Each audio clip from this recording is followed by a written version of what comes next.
Depuis la dynastie des Han, il existe de multiples versions du mythe de Wu-Yi, l'archer céleste envoyé sur Terre avec Chang, son épouse, ce pour apporter des soleils échappés.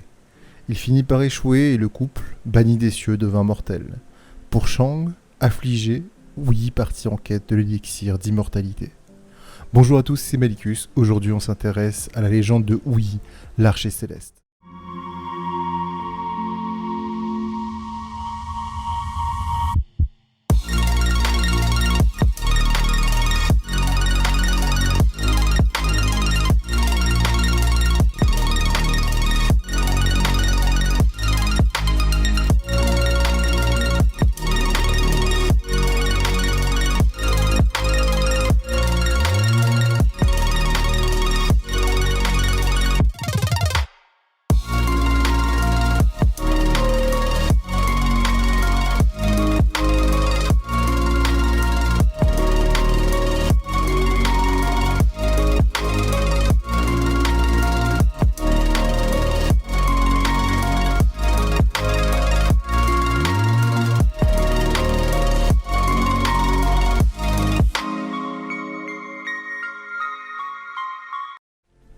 Première partie, les 10 soleils. Notre histoire commence avec Xie, l'épouse de l'empereur céleste Jun, qui régnait à l'est, qui engendra 10 soleils.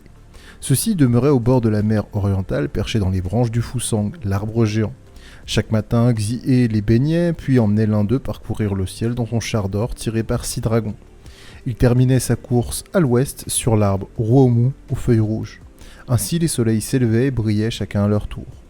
Au moment de partir, afin de rappeler aux 9 soleils restés sur place qu'il était temps de regagner leur demeure, un coq de jade perché sur l'arbre Fusang lançait son cri, repris par le coq d'or perché sur le pêcher qui jouxtait les portes du domaine des esprits. C'était ensuite au tour des coqs de pierre céleste de crier du haut des montagnes pour donner le signal aux coqs terrestres de chanter.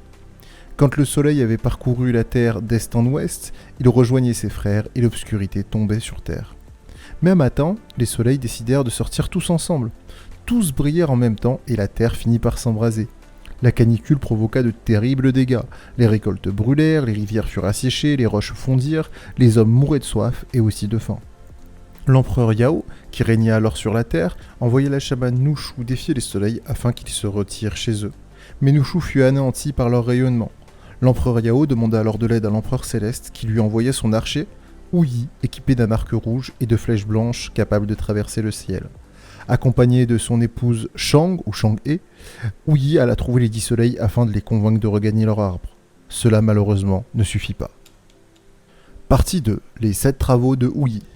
Excédé par le refus des soleils, Wu-Yi banda son arc et abattit le premier soleil. Celui-ci tomba en laissant échapper un oiseau d'or à 3 pattes qui explosa avant de se changer en oiseau noir. Wu-Yi lança 8 autres flèches divines qui atteignirent les soleils les uns après les autres. Il laissa la vie au dernier afin que le monde profite de sa chaleur ainsi que de sa lumière. Quand Wu-Yi et Shang-Yi regagnèrent le ciel, l'empereur Jun refusa de les recevoir et les bannit de l'Empire Céleste. L'archer avait assassiné ses fils. En quittant le ciel, il perdait ainsi l'immortalité. Le fait d'avoir perdu l'immortalité instilla la mésentente dans le couple entre l'archer, qui finit par trouver du réconfort auprès de la déesse de la rivière, Mi-Fei.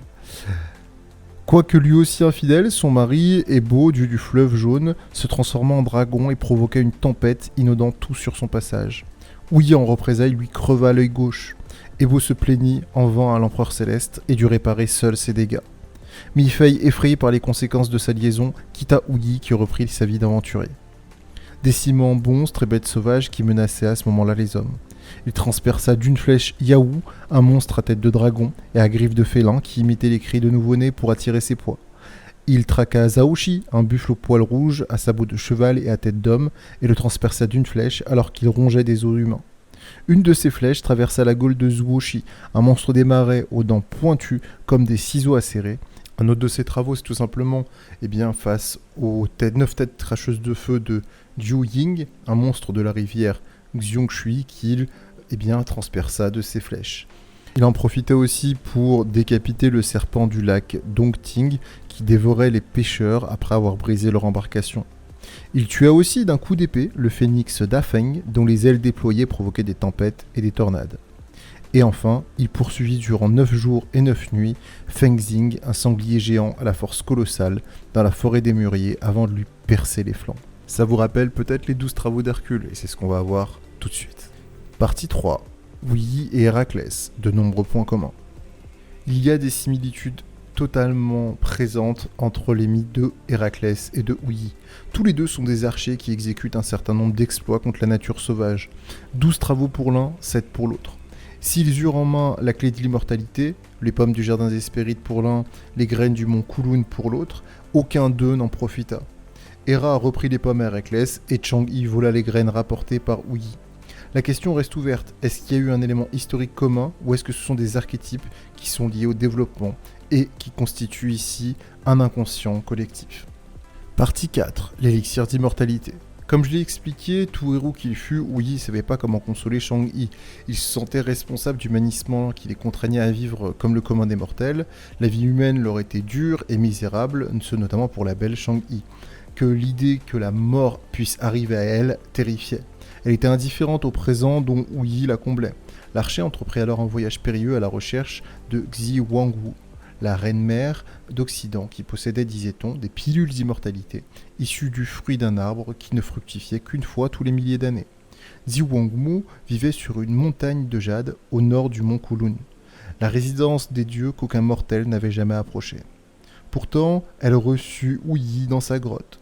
Celui-ci lui expliqua le but de son périple et lui tint compagnie quelque temps. Lorsqu'il la quitta, elle lui remit un flacon contenant les dernières doses de l'élixir d'immortalité et l'incita à les partager avec Chang-Yi. Elle lui dit que boire la moitié de l'élixir chacun leur accorderait à chacun la vie éternelle. Boire tout l'élixir ne permettrait qu'à un seul des deux de monter au ciel et de devenir un immortel à part entière.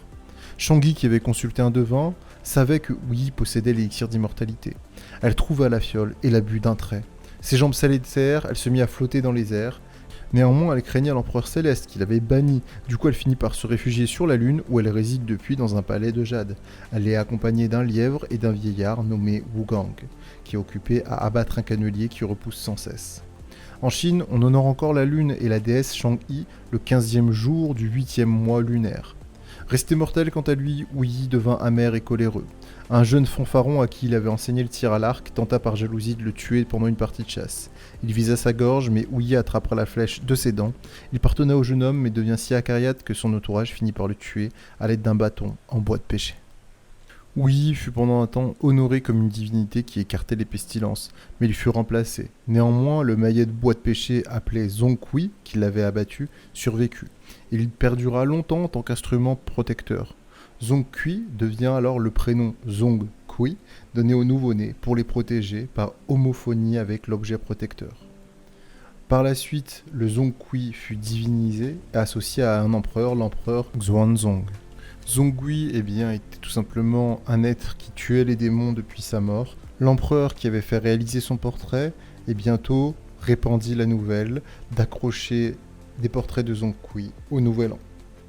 Et voilà, c'est tout pour moi. J'espère que cette vidéo assez longue vous a plu sur Zongqui. Si vous avez des questions, n'hésitez pas, les commentaires sont là pour vous. N'hésitez pas à vous abonner, lâcher un gros pouce bleu si ce taf vous plaît. Si vous avez d'autres idées de vidéos de Vulga, n'hésitez pas aussi à me les demander. Ça me fera plaisir de les faire. Je vous remercie à tous d'avoir suivi, partagé en masse, liké en masse, abonnez-vous en masse. À la prochaine, c'était Mlécus. Prenez soin de vous. Ciao, ciao.